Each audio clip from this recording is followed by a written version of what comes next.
Hello everyone and welcome back to the Brightworks and another match of Beyond All Reason. Not sure why we jumped all the way over here all of a sudden. My key bindings have been absolutely whacked since they updated the game. Sigh. Anyway, our blue team leader here, spawning as an Armada commander on Whitefire Remake, goes by the name of Nico Tun. Gonna be playing some of those good old-fashioned Armada vehicles. All the way on the other side of the map, spawning the left-hand side, also as an Armada commander, goes by the name of Duna. I feel like after the last 3 or 4 matches that we casted, taking a look at some of the most popular maps, it's time that we take a look at some of the ones that are a little bit less familiar. Whitefire Remake, one of those maps that does pop up every once in a while. It's got some interesting spots, particularly this spot right here where London Ruick is going to be playing. It's a bit of a weird one because you're up on this high ground and you have a lot of opportunities to build really efficient artillery systems.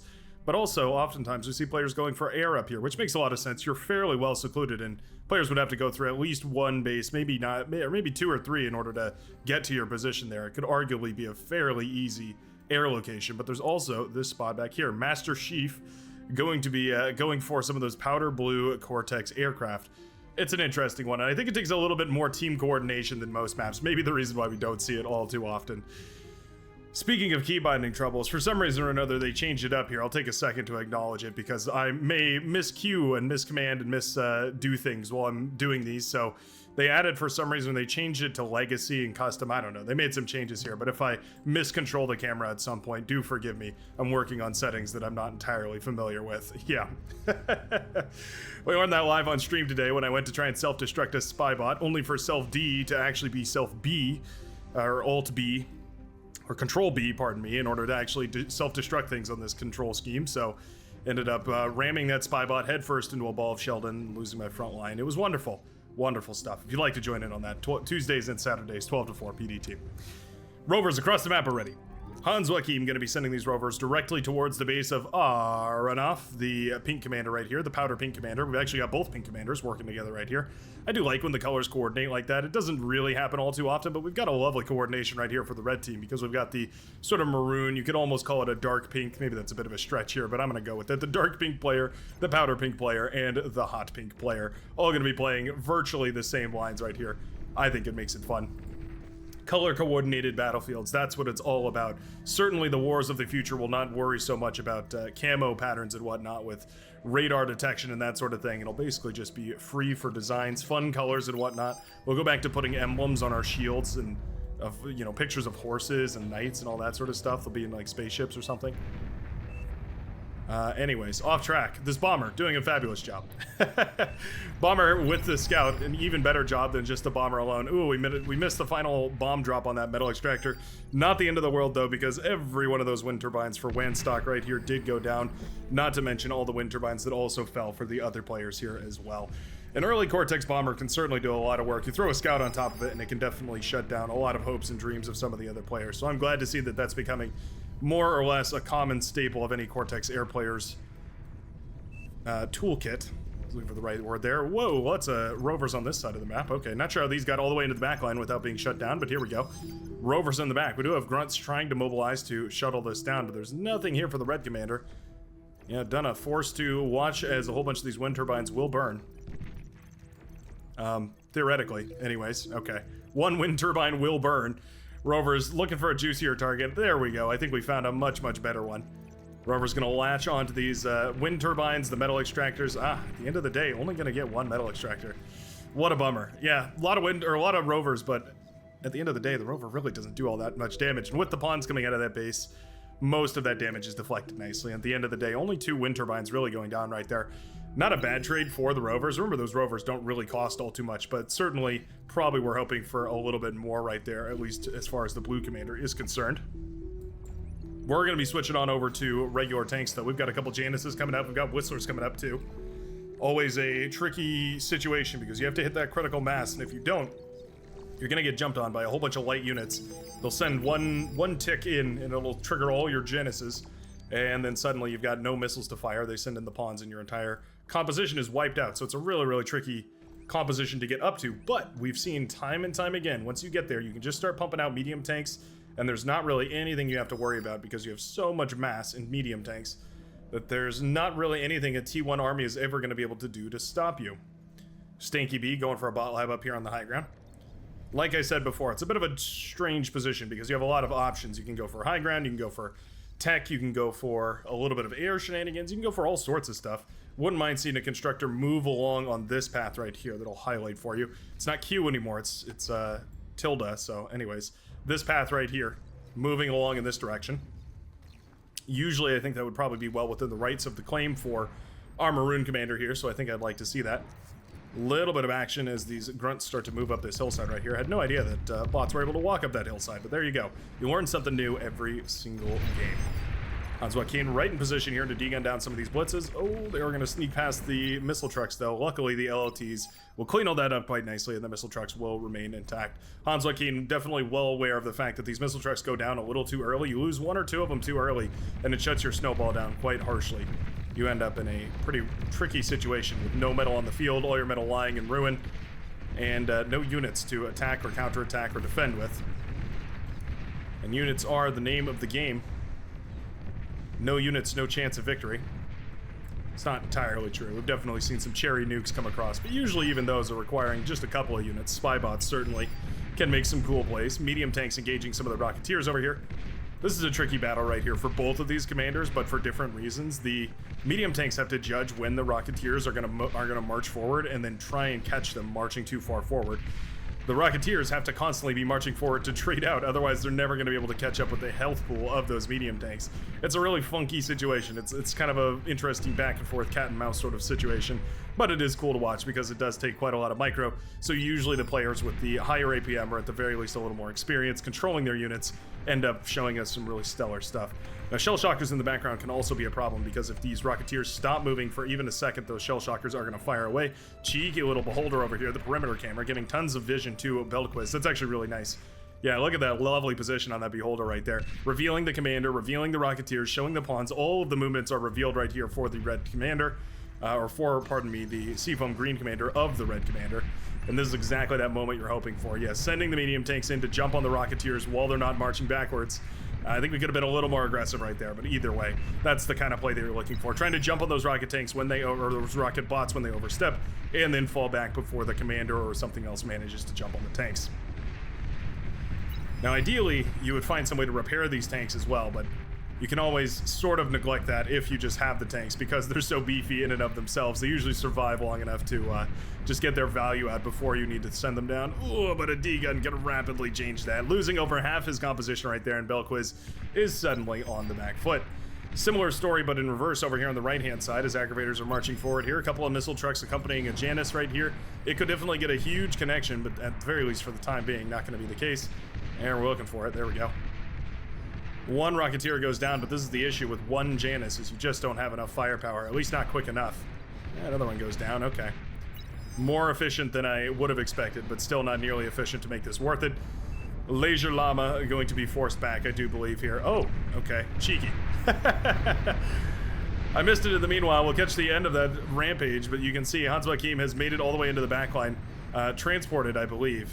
Gonna guess that he was transported into the backline over here and deployed to this base and has taken it completely down. I was so preoccupied with the stellar control of these missile trucks, didn't even notice that he had actually snuck into the backline. I wondered where the reinforcements for Legion Llama was. It seemed a bit odd that we only had 2 missile trucks and a Janus tank on the front line. That would be a gross negligence of production.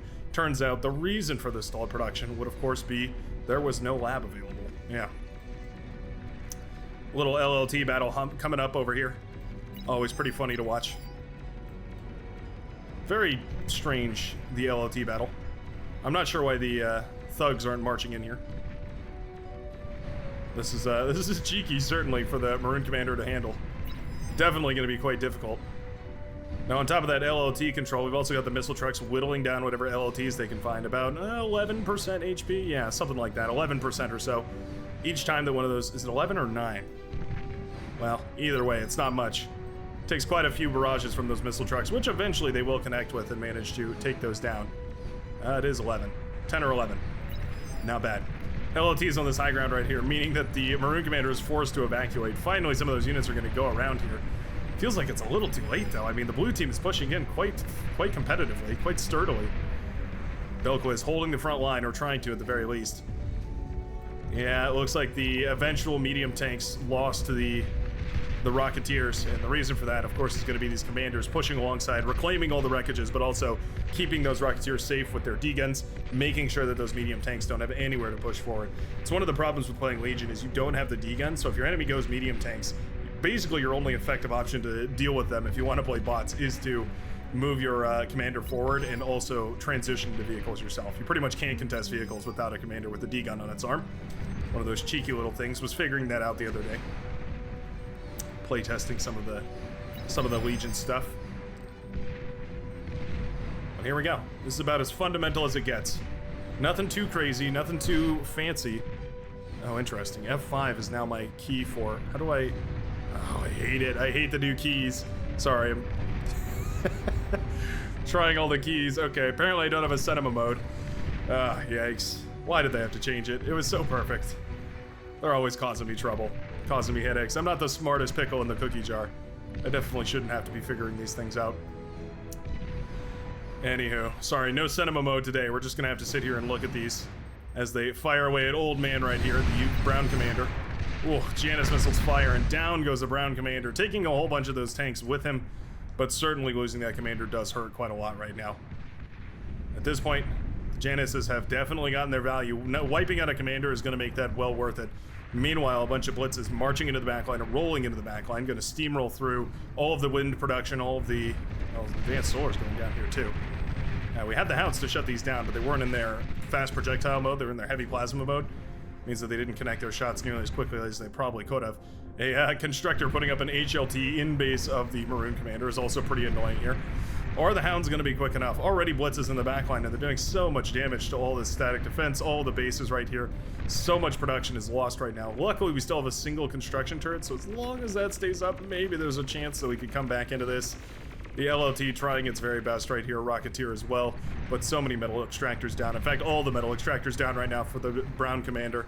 It was an excellent push on this left-hand side, but it looks like the T2 transition is too efficient, and suddenly these Rocketeers are not finding any value. They've dropped from the most efficient unit on the battlefield to essentially inefficient by all regards.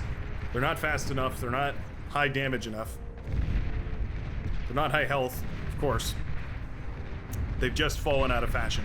This is the moment where you start thinking about reclaiming your army. You start marching backwards and reclaiming your army so that you can turn the several thousand or so metal worth of rocket bots here into something approximating a T2 transition here. Red Commander does have T2 up and running, by the way. We've got the T2 metal extractors. We've got enough wind power, I would say. Yeah, about 600. Gonna be more than enough.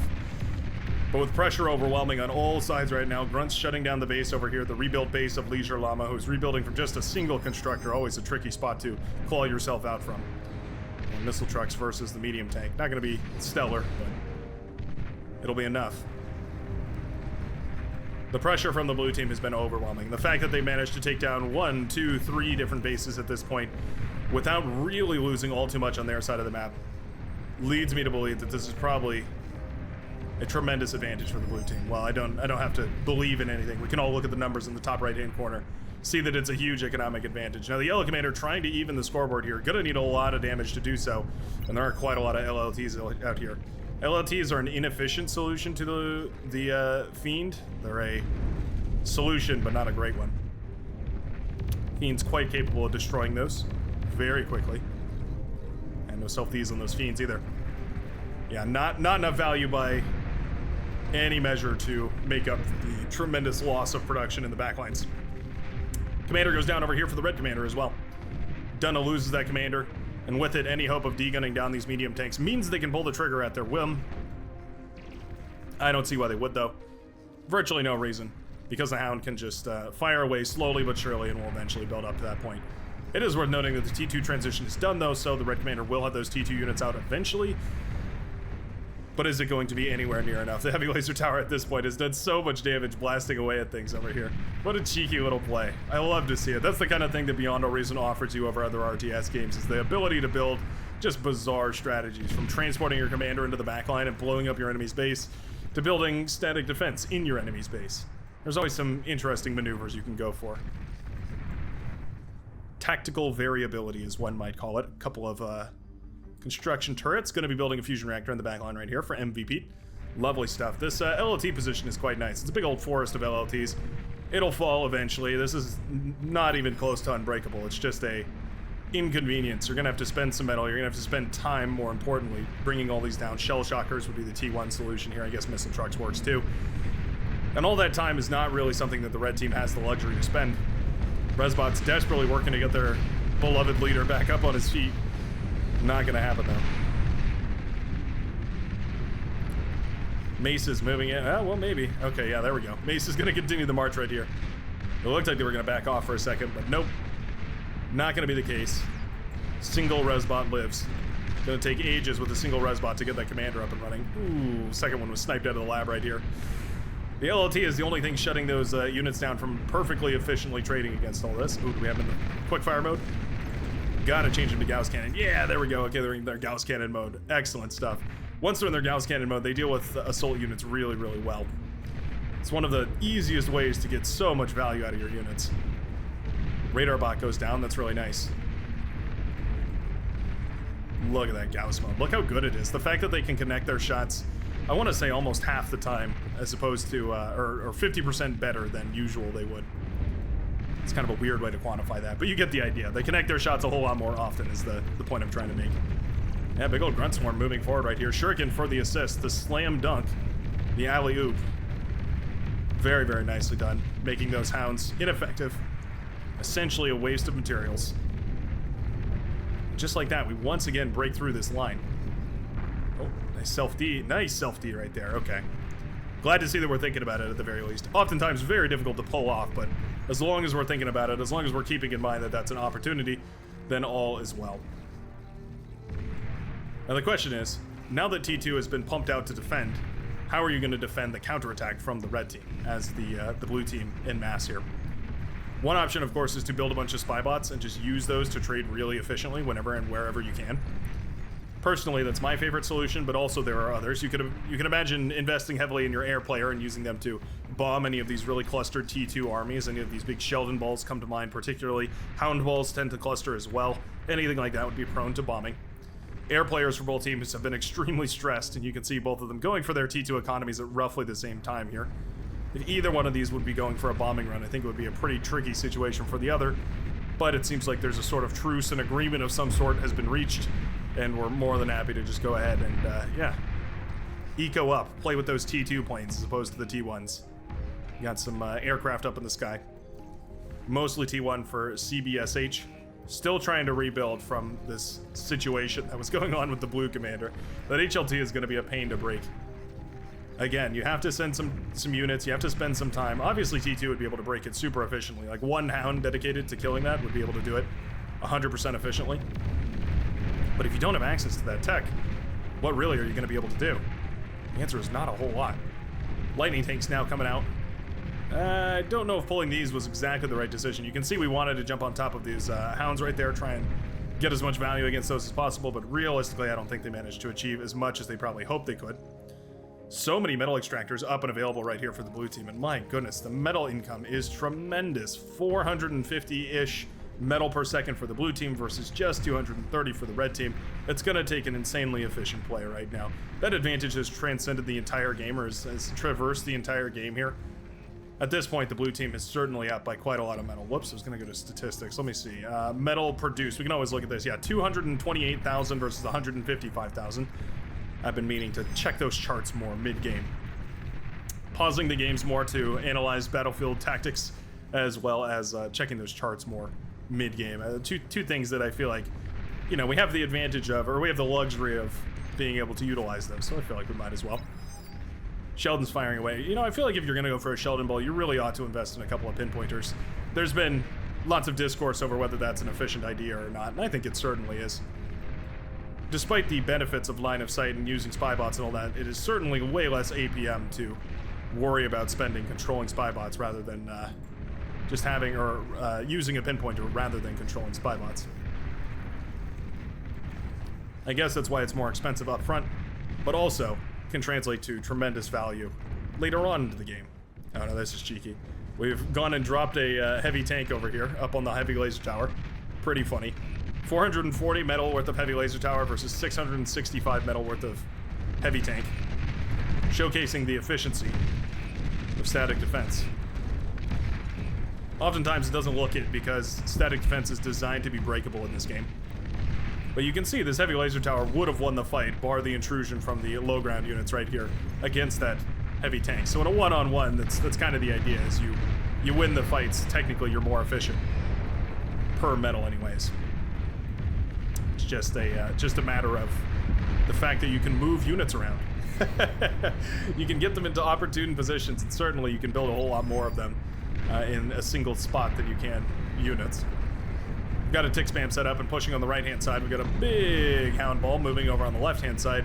And we've got Sheldon's galore right here for Sol, the yellow commander, trying to save the day right now. Trying being the key word. It's a lot of hounds. Hounds and medium tanks. It's a match made in hell. Nice self-D right there. Fiends do so much damage in their AoE explosion, their self-D explosion. Really necessary that you remember to use that. One of the most efficient ways of taking down medium tanks that comes to mind. Not just stunning them, right, because that's always an option, but actually bringing them down. The Fiend's self-D explosion is a huge AoE of, well, damage. Makes it extremely, extremely efficient. Did I see a nuke launch across the sky right there? I swore I saw a missile go up in the air. Might have just been an arbiter or two somewhere around the map. Either way, Mauser actually in a lot of trouble. Yeah, the Hounds did a great job of jumping on top of all this. We have the spam of ticks coming out from the hot pink player, meeting the spam of ticks from the lime green player, both of which trying to shut down the other, leading to this interesting little battle right there. Oh, I see. We've got a, yeah, they're the arbiters right there. My nuclear spider senses were tingling, which I don't think is a thing. I miss those all the time. Yeah, the Arbiter is the real threat here, though, because you can imagine as soon as these Hounds stand still for even a second, all of them are going to explode via the rocket fire. Oh, those Mauser are so tough to push into. The Hounds tried. They really wanted to push into those, but you just cannot push into them. No amount of T2 bots is ever going to efficiently push into the Mauser, not when there's essentially an equal number. We've got the Pitbulls out now, trying to keep the middle of the map safe. We are almost onto an Aphis right now for the blue commander.